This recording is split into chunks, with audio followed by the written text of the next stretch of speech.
고향에 어렵게 살아가던 한 후배가 있었는데, 이 후배의 꿈이 있다면 열심히 공부해서 좋은 대학에 가고, 그리고 좋은 회사에 입사해서 보란듯이 살아가는 것이 그의 꿈이었어요. 근데 그의 별명이 뭐냐면 곰입니다. 곰. 한 번 책상에 앉으면 일어나질 않아요. 그리고 어릴 때에도 숨바꼭질을 하기 위해서 한겨울 추운 겨울날 숨으면 안 나와요. 얼어 죽을 때까지 안 나와요. 나올 때 이라고 나와, 이라고. 안 나와요. 그래도 별명이 곰이에요, 곰. 그러던 이 후배가 열심히 공부해서 서울대학교를 갔어요. 그러니까 경사가 난 거죠. 잔치가 벌어지고, 어머니 아버지는 얼마나 더 자랑하고 싶겠어요. 그러던 어느 날 이 어머니가 사랑하는 아들을 보기 위해서 보따리를 싸서 이것저것 주섬주섬 해가지고 싸서 머리이고 서울로 간 거였어요. 학교로. 경비에게 우리 아이가 강모식인데 좀 불러주세요 했더니만 이 학생이 묻는 거죠. 그분이 어떻게 생겼습니까? 얼굴이 까무잡잡하고 천티나고 뭐하고 설명하니까 우리 어머니는 그런 어머니가 없다고. 아니라고. 맞다고 하는데 아니, 우리 어머니 아니라고. 그리고 이 친구가 밖을 나가지 않았어요. 왜 안 나갔을까? 얼굴이 검게 걸리는 어머니 때문에 자기가 부끄러웠을까? 아니면 일평생 헌신하고 수고한 그 부모님이 자기 어머니라는 사실이 자기에게는 부끄러운 일이었을까? 뭐 때문에 그랬을까? 차라리 그 어머니가 얼굴이 검게 걸리고 손이 갈라지고 초라해 보이는, 행색이 초라해 보이는 그 어머니가 우리 어머니라고, 나를 길러줄 어머니라고 당당하게 소개했으면 어땠을까? 그 어머니는 일평생 자식을 위해 수고한 모든 짐들이 한순간에 다 내려갈 거예요. 근데 그 얘기를 못 해줬어요. 한 번 꽉 안아줬으면 얼마나 좋았을까? 우리 어머니였다고.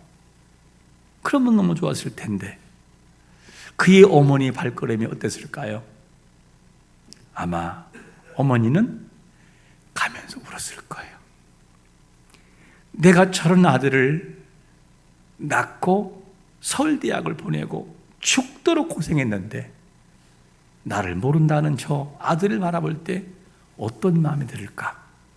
그 마음은 견딜 수가 없을 겁니다. 참으로 마음이 아픈 그런 내용이죠. 우리는 여기서 한번 이렇게 질문해 볼 수 있어요. 우리 죄를 위해서 십자가를 마다하지 않고 죽으신 그 예수 그리스도, 그분은 우리를 살리시기 위해서 십자가를 지셨어요. 과감하게, 그리고 거절하지 않고 십자가를 지고 완전히 죽으셨어요. 그러면 그 예수님은 우리에게 어떤 분이냐는 질문이에요. 그 예수님이 우리의 가정에서 어떤 분이고, 그 직장에서, 사업장에서 어떤 분으로 고백되고 인식되고 있는가 하는 질문을 던져봐야 돼요.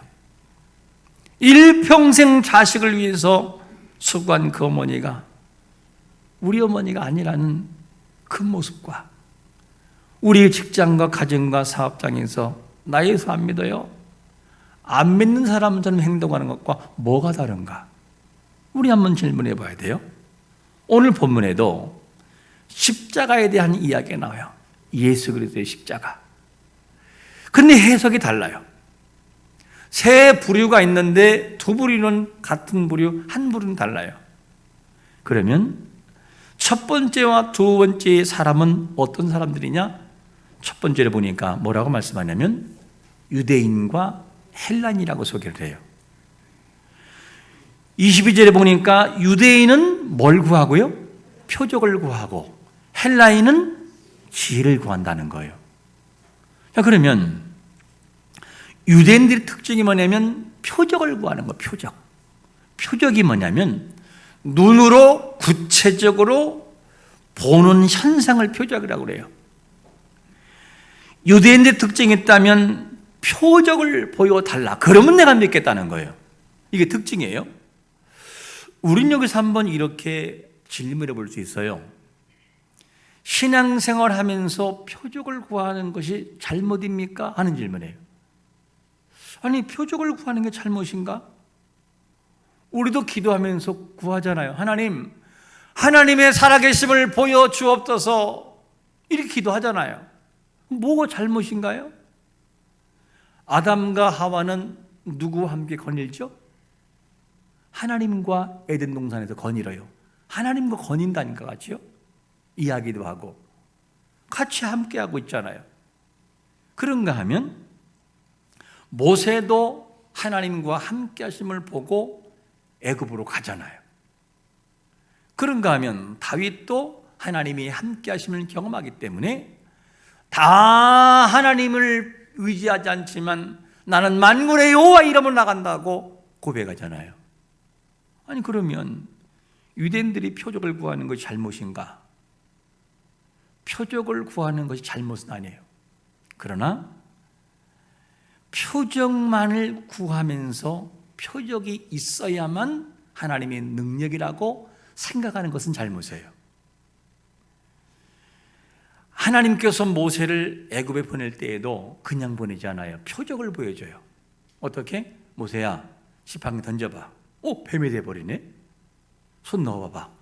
나병이 되네. 한스병이 돼버려요. 봐라, 내가 너와 함께하니까 가. 이렇게 표적을 보이잖아요. 이런 내용을 볼 때 표적이라는 자체는 잘못은 아니에요. 그런데 문제가 뭐냐면 유대인들의 특징이 뭐냐? 표적을 구하는데 표적이 뭔지를 깨닫지를 못해요. 표적의 의미가 뭔지를 깨닫지 못하고 표적 때문에 하나님을 묶어놓아요. 이렇게 딱. 그리고 표적이 없으면 하나님 능력이 아니에요. 눈으로 보여야 되고 당장 이 앞에서 불이 내려야 되는 것이 뭐냐? 그게 유대인들의 신앙관이었었어요. 그래서 표적을 구한다 이렇게 표현되죠. 그래서 이를 두고 칼빈이라는 사람은 유대인들을 뭐라고 했느냐? 이렇게 말을 했어요. 그들은 기적 자체에 빠져서 기적에 경탄했다. 그러나 그들은 어떤 기적에도 만족하지 않고 매일 끊임없이 새로운 기적들을 찾아 헐떡거렸다. 매번마다 표적이 있어야 돼요. 촤 하고 외치면서 방언도 하고 놀라운 기적을 봤던 그 사람이 오늘따라 왜 표적이 없을까 그러면 은혜를 못 받은 거예요. 그래서는 안 된다는 얘기예요. 표적이 그들에게 신앙의 기초였어요. 신앙의 기초는 눈으로 보는 것이 아니에요. 신앙의 기초는 하나님이 말씀하신 것을 믿는 것이 기초인 것을 믿으시기를 축원합니다.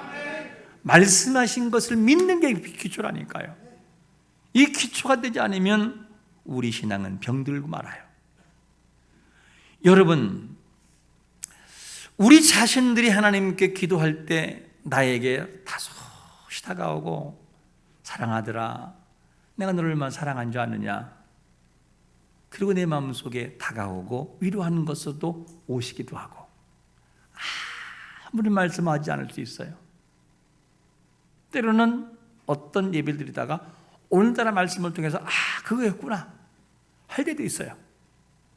어떨 때는 다른 사람을 바라보고, 때로는 성찬식을 통해 학습세례 받는 사람들을 바라보고 내가 저때 고백에 듣는데 내 신앙이 무너졌구나 이렇게 느낄 수 있어요. 근데 유대인의 사고라고 한다면 반드시 뭐냐? 표적이 있어야만 돼요. 이것이 문제라는 것이죠. 제가 신학을 함께 했던 동기 중에는 예언의 은사에 그렇게 관심 있는 사람이 있었어요. 예언. 딱 하면 저에게 예언 받으러 가자. 그러면서 예언에 대해서 다 강조하고, 예언을 받고 당신은 이런 사람이라고 쭉 얘기를 하면 그걸 100% 그냥 믿어요. 그리고 이 한 번 받은 거에 있어서는 말씀보다 위에 올라가 버려요. 아무리 말씀으로 얘기하고 성령이 얘기해도 듣지를 않아요. 결국 목회하는 거 보니까 너무너무나 초라한 모습으로 목회도 안 되고 그런 일만 하고 있어요.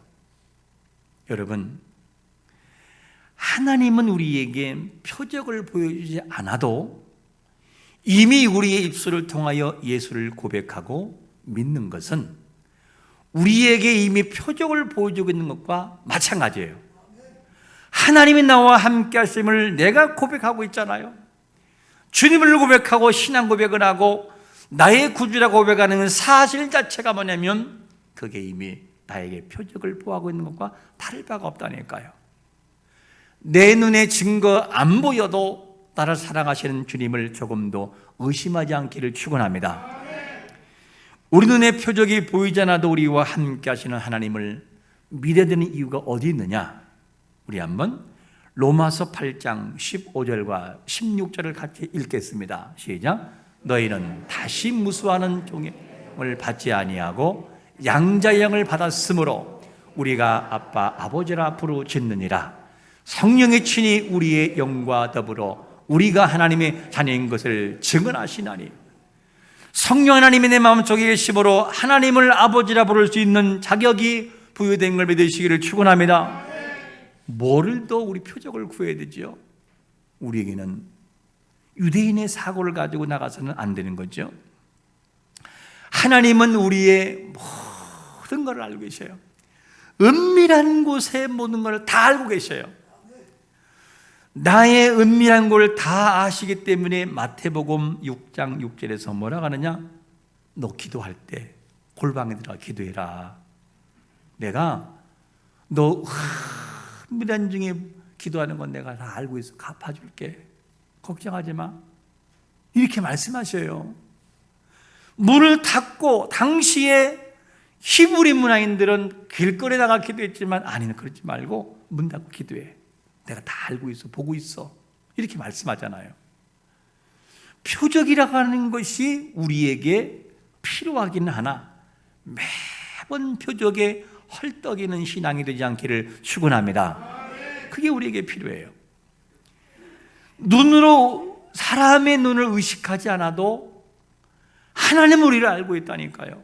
보고 있고 이 신앙이 우리 앞에 짙게 다가와야 돼요. 그 신앙이 참으로 바른 신앙이죠.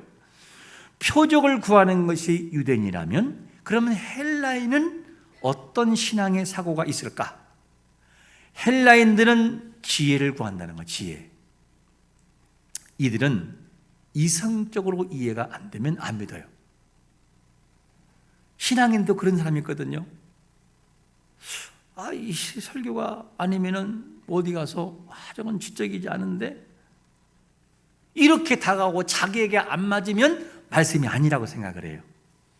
여러분, 3살짜리 어린아이가 예수님은 나를 위해 돌아가셨어요 라고 해도 복음이고, 박사학위를 받은 사람이 여러분 십자가 예수 그리스도가 우리를 위해 돌아갔습니다 라고 하는 것도 복음이에요. 이 헬라의 사고는 어떤 것이냐면 지적인 거예요. 이성적으로 근원시적인 최고의 경지에는 철학적인 틀을 가지고 모든 것을 이해하려고 그래요. 철학적인 뭡니까? 3단 논법이잖아요. 철학적인 사고를 가지고 이해를 하고 이해가 그렇게 안 되면 그거를 안 믿는다니까요. 예를 들면 이런 거예요. 십자가의 복음이 어떻게 다가오느냐? 여러분, 예수님이 우리를 위해서 십자가상에 돌아가 주시고 내 죄를 사해 주었습니다 라고 증거되면 안 믿어요. 말도 안 되는 소리 하지 말라는 거죠. 그런 게 어디 있냐고. 그러면서 이런 영역, 유대인과 헬라적인 사상에서는 머리를 믿고 표적으로 구하기 때문에 십자가의 복음이 안 되는 거예요. 오늘날 우리가 신앙생활할 때 지식으로 하나님 믿으려고 하는 사람이 있어요. 어떤 사고? 헬라적인 사상. 이 틀이 있어요.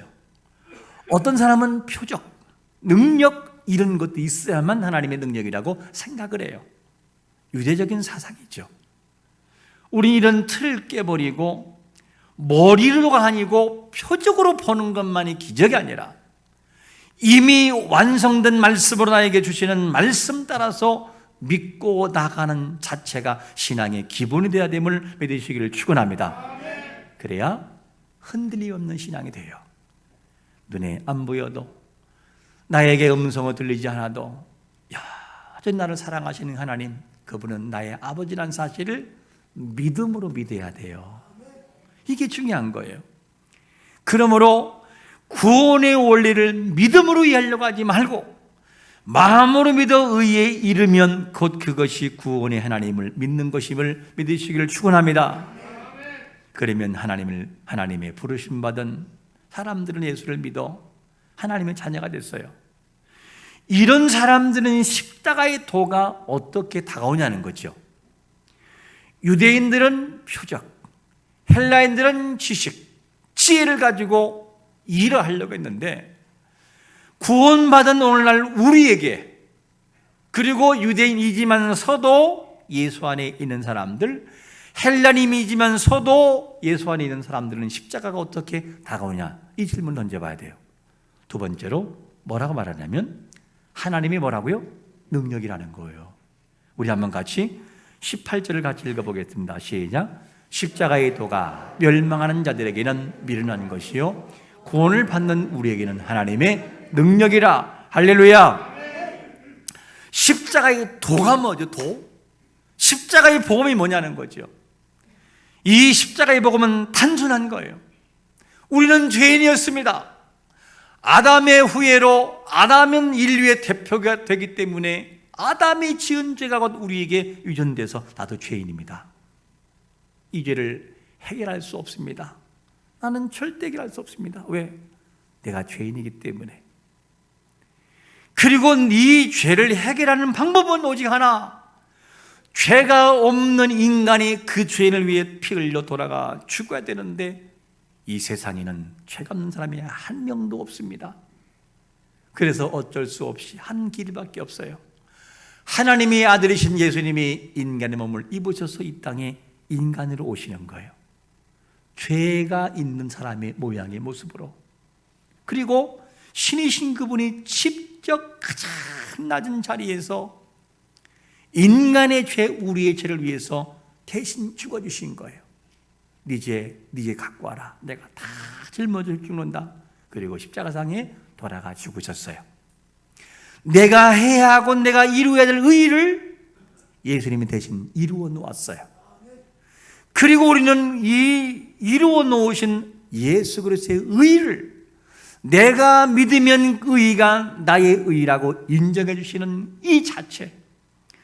그러므로 나는 오늘부터 예수를 믿음으로 내 행위의 모습이 아닌 주님의 의의가 나의 의의가 됐으므로 나는 구원받은 백성이 됐습니다. 이 사실이 십자가의 복음이에요. 십자가의 은혜. 이 사실을 유대인들에게 보여준다? 말도 안 되는 소리 하지 말라는 거예요. 부활했어 그러면 하나님 나타나 봐야지. 내 앞에 보여봐. 그런 사람이 있었죠. 하나님, 그럼 내 앞에 증명해봐. 하나님이 되려면 내가 내 주먹을 믿겠다 이렇게 말했어요. 과거에. 내 보여줘봐라. 그럼 믿는다는 거죠. 딱 유대인의 사고예요. 나는 이해가 안 돼. 어떻게 그렇게 십자가 돌아가신 그분이 내 죄를 사했지? 내가 왜 죄인이냐? 선악과 안 따먹었는데? 헬라적인 사고예요. 그런데 이런 것이 아니라 멸망하는 자들에게는 이 복음이 안 돼요. 그러나 구원받은 우리에게는 뭐가 됩니까? 죄야. 맞습니다. 당신이 내 죄를 사해 주셨고 나는 오늘부터 죄인이 아니고 당신의 의 때문에 하나님의 자녀가 됐으므로 당신의 의가 내 의가 되고 내가 예수님을 믿음으로 나는 하나님의 자녀가 됐으며 영원한 그 나라에 들어갑니다. 주여, 십자가의 은혜가 나에게 와닿습니다. 이게 우리의 모습이에요. 이게 예수님을 믿는 사람들이죠. 그런데 이 십자가의 복음이 참으로 답답한 모습을 가지고 전해진다는 거예요. 어떻게 전해지느냐? 21절에 보니까 우리 한번 같이 읽어볼까요? 본문 21절 한번 같이 읽겠습니다. 시작. 하나님의 지혜에 있어서는 이 세상이 자기 지혜로 하나님을 알지 못하므로 하나님께서 전도에 미련한 것으로 믿는 자들의 구원하시기를 기뻐하셨도다. 뭐라고 합니까? 아니 왜 답답하게 그렇게 하냐? 아니 좀 세상에 박사들만 다 모아가지고 하루 한번 집회하고 방송 라이브로 해가지고 다 전하면 저 박사래요. 박사이가 세계라네. 와 믿어야 돼 이렇게 하면 좋은데 왜 그렇게 안 하고 초라해 보이는 사람들, 연세가 있는 사람들, 아이들 입술을 통해서 전파하고 왜 저 오지의 선교에 가서 목숨을 버리면서 그렇게 하냐는 거예요. 그렇게 하지 말고 그냥 하늘에서 그냥 강력한 태양의 빛보다 몇 배가 간 강력한 빛이 내려와서 내가 하나님이다 하고 하면은 끝날 거 아니겠어요? 하나님 그렇게 안 한다는 거예요. 어떻게? 미련하게 보이는 복음을 통하여 너의 입술을 통하여 네 부모를 구원하고 네 자녀를 구원한다. 이게 하나님의 방법이라는 거예요. 이게 뭐냐? 십자가의 복음. 이렇게 함으로 구원의 역사를 이루겠다. 이것이 유대인들에게는 우스워 보이는 거예요. 헬라인들에게는 말도 안 되는 소리. 우리에게는 이것이 믿어지는 거죠. 여러분, 그동안 우리는 어떤 식으로 예수님을 믿어 오셨습니까? 혹여 유대인처럼 표적을 구하는 능력이 있어야만 믿어지는 그러한 신앙관은 아니었나요? 아니면 지적인 것이 나에게 충족시킬 때만이 복음이 되는 것인지 그런 모습은 아니었는지, 우리가 선택하는 것은 헬라적인 표적도 아니고 유대적인 표적도 아니고 헬라적인 지식도 아니에요. 우리가 원하는 것은 그 예수 그리스도가 나를 위해 돌아가셨다는 이 사실을 마음에 받아들이고 십자가의 복음이 능력이라는 것을 믿는 것입니다. 할렐루야. 그런 자들에게 구원의 은혜가 적용되는 거예요. 오늘은 특별히 학습, 예수 믿고 6개월 된 자들에게 주는 학습이 진행이 되고, 그리고 예수 믿고 6개월 지냈으니까 당신은 세례받을 만합니다 하는 세례를 주고, 유아 세례, 부모를 바라보고 이 아이를 잘 키우겠습니다, 부모의 신앙을 보고 유아 세례를 주고 입교, 어릴 때 유아 세례를 받았으나 이제 14세가 돼서 당신의 입으로 고백해 보세요. 예, 고백합니다 하는 입교가 진행이 돼요. 오늘 여러분이 잊지 말 것은, 오늘 함께 받는 여러분들도 마찬가지지만 우리 여기 있는 모든 분들이 십자가의 복음이 복음되는 것은 표적도 아니고 지식도 아니에요. 오직 나를 돌아가신 그리스도의 복음의 능력이 나를 구원하고 나를 하나님의 자녀에게 만난 사실을 믿고 영생으로 이끄시는 예수 그리스도를 믿는 자가 되시기를 축원합니다. 할렐루야.